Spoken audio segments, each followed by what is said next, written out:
Hey guys, welcome back to my channel. It is time for a Suro update. I am officially 28 weeks, which means we have entered the third trimester. We are that much closer to giving mom and dad their baby, to be able to watch them physically hold their baby. I'm so stoked. We are so close to that finish line, and I can't wait to share with you guys how big my bump is getting. So let's get to it.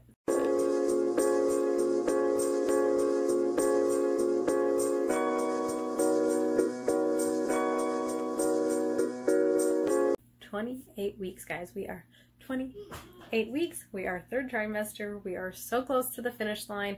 Mom and dad are gonna hold their baby so freaking soon, and I'm just super excited, and I'm just honestly surprised how fast this is all going. Usually pregnancy is really slow. Like for me, my pregnancies always feel like they've lasted forever, and then being in quarantine, I expected things to be like extra slow, but quite frankly, I don't know what day is what day 95% of the time, so it seems like it's going by really, really fast. There's a baby with a ball. What do you want me to do? So it's been really nice.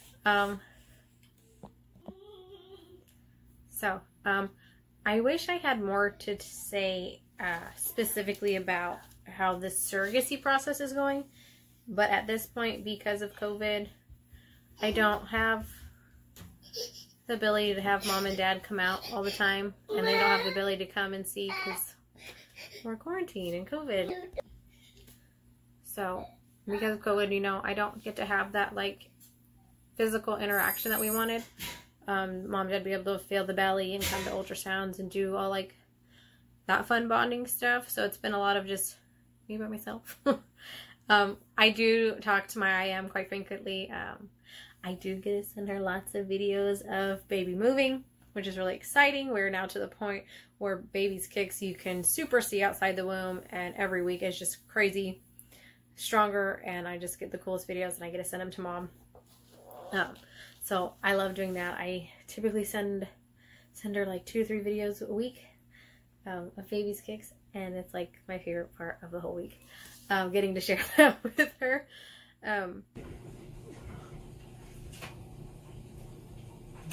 Oh.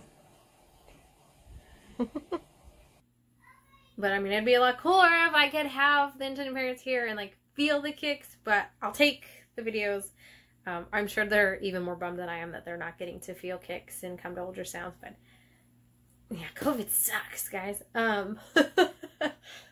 So I don't have a lot of like surrogacy stuff that I get to share with you guys because I don't have a lot of surrogacy stuff to really do. It's pretty much just me being pregnant and fat. So as for that, hitting my third trimester, I pee on myself frequently. You know, 4th pregnancy, bladder control is like completely out the window. I have finally started getting symptoms that I usually get in my first trimester, which I've told you guys before how some of my symptoms are really delayed. One of my first symptoms I usually have is like, hi Roman, my son, sorry. One of my first symptoms is that my breasts get sensitive and my areolas get dark. Sorry if that's TMI. No, I'm not that sorry. And I didn't have that with this one. I still haven't had tender breasts. My areolas now, though, I literally woke up one day and they're straight up brown. For those who don't know, when you're pregnant, your areolas get bigger and they get darker to help with breastfeeding. Me being Hispanic, I feel like mine get like extra dark. And then because I used to tan really well when I was little. I don't tan anymore and I'm super pale. They look 10 times darker than I feel like a normal person's would look. The contrast between my skin and my areolas is just ridiculous. I don't wear a lot of bras right now from my breast growth. They have finally started enlarging like crazy, which I already have large boobs, so that's not my favorite part. So because of that though, I tend to not wear a lot of bras, and now that my areolas are so dark, it makes it really difficult to not wear bras because you can see them through like all my shirts.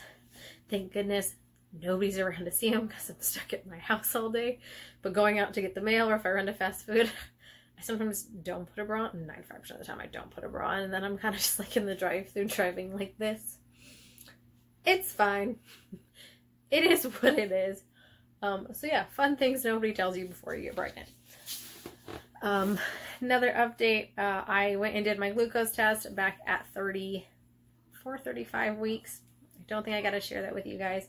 I do not know what the result is because nobody ever told me. I never got any response for it at all. I usually hear fairly quickly whether I'm positive or negative for gestational diabetes, but I got nothing, so I'm assuming I don't have gestational diabetes.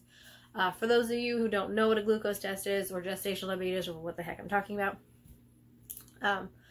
once you hit a certain point in your pregnancy, you are made to go and sit in a room after fasting for 8 hours and drink a very sweet, sugary, thick syrup-like drink, kind of like a flat soda, except thicker.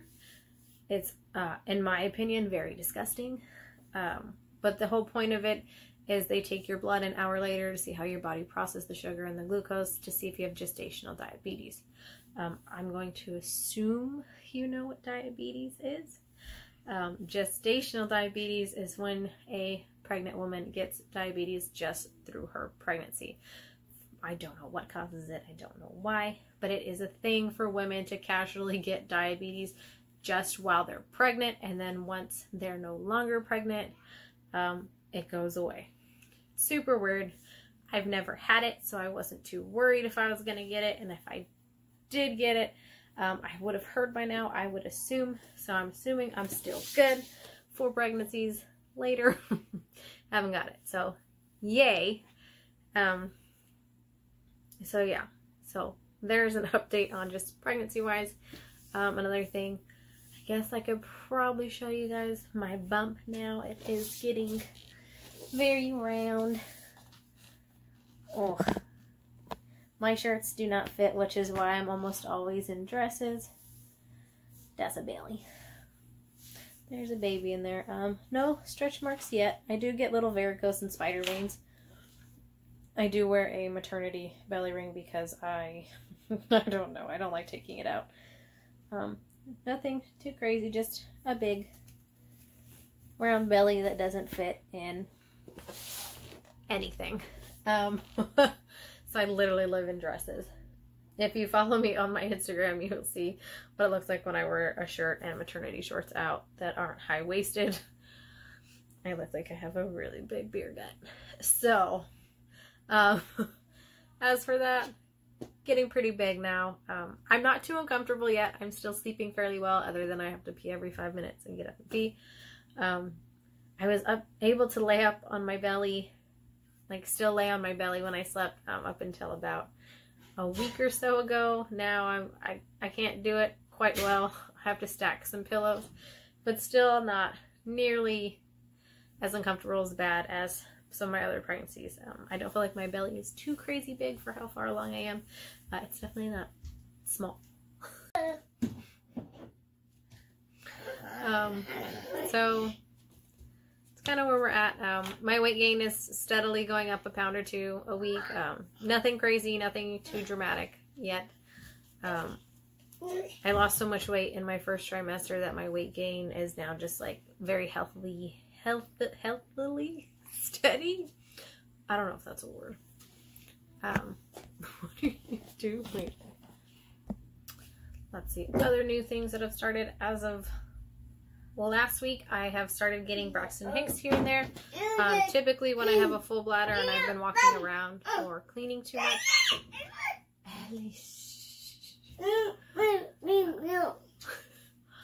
Which is super duper normal for the, well, super normal.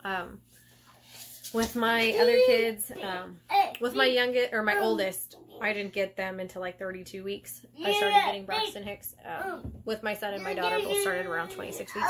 So this one starting around 27, 28 weeks is super normal for me. But yeah, for those of you who don't know what a Braxton Hicks is, they're like practice contractions. Usually if you're on your feet too much or whatever, your body kind of stresses for a minute, and it starts doing practice contractions for whatever reason. Sometimes you'll have practice contractions while you're laying down doing absolutely nothing. I don't know why. For me, it's usually when I'm up doing something or I have to pee really bad. And then my entire stomach will tighten and get hard as a rock, and I can usually count to 10, kick my feet up, drink some water, goes away. It's fine. What excites me about having Braxton Hicks means that we're like one step closer to having a baby, and which means I'm most likely not going to go overdue if we're starting to have them. My last two, I didn't go overdue. My first one, I did go over. I went over a day, so not too bad. But my last two, I didn't. So I feel like that's a good sign that baby's going to come right on time, and I'm super excited. I do have a doctor's appointment coming up this week to see how baby is doing, which I'm sure will be super good. I was going every 5 weeks. This one is 4 weeks for my last one. I think I might have one more 4 weeks, and then I go 3 weeks. And then it goes to 2 weeks, and then I start going more and more frequently. So I'm really excited for the point we start checking for dilation. I do typically dilate fast, which is like really exciting because then I have really fast labors as well, which means mom will tell baby sooner. I'm just hoping that we plan it all out right, that mom and dad won't miss baby being born. Baby needs to stay in until we have someone, you know, close to the due date, just so mom and dad can be out here and be there for labor, because I would cry if they missed it. I want them to be here for delivery. But yeah, so that is pretty much where we're at. I'm fat. My boobs are fat. My nipples are dark. My skin is breaking out like crazy. My hair is doing okay. Meh. I can nap on cue at any time, but I also have this need to clean at all times. I literally took baby wipes the other day and was wiping the molding around my floor, like the wall where the floor, you know, you'd be that little mold. Yeah, literally baby wipes and just wipe it down. I don't know, I saw a spot and I just couldn't help it. The nesting is real, and I don't have a nursery to make, so I'm cleaning everything in sight all the time. But that is pretty much where we're at. As for cravings, still the same things. I crave breakfast food. I may or may not have had 3 bacon goudas from Starbucks this week. My husband works graveyard, and when he gets off in the morning, I may or may not make him grab me one and bring it home. I very possibly had one this morning, and it was as delicious as it was 2 days ago and 2 days before that. I can't help it. They're really good. This baby likes breakfast. And if it's not breakfast, it's pasta. So that is what I live off of: egg sandwiches and pasta. Though I have started eating cereal now too. Something about milk is extra delicious right now. I don't know. But yeah, I think that is about where we are at, you know, fun stuff. I can't think of anything else to really update you guys on. If you have any questions, you know, you can ask me. I mean, I'm stuck in this house all the time, and I'm bored out of my mind, and I talk to a 2-year-old 95% of the time, who right now is playing with her toes. So feel free to ask me whatever. You can always head over to my Instagram at surrobabe and ask me things on there. I'm fairly quick at responding because I have no life. Hi. So, yeah. Don't forget to like and subscribe to continue following. I wish I had more exciting updates, but this is pretty much where we're at. I'm going to do another update after my doctor's appointment just to see if there's any news that I get at that appointment that I can share with you guys. Thank you. So, we shall see. There are fingerprints all over that. Oh my goodness gracious. So, don't forget, like, subscribe, comment, ask me questions. I love answering them. And I will see you guys next time. Bye.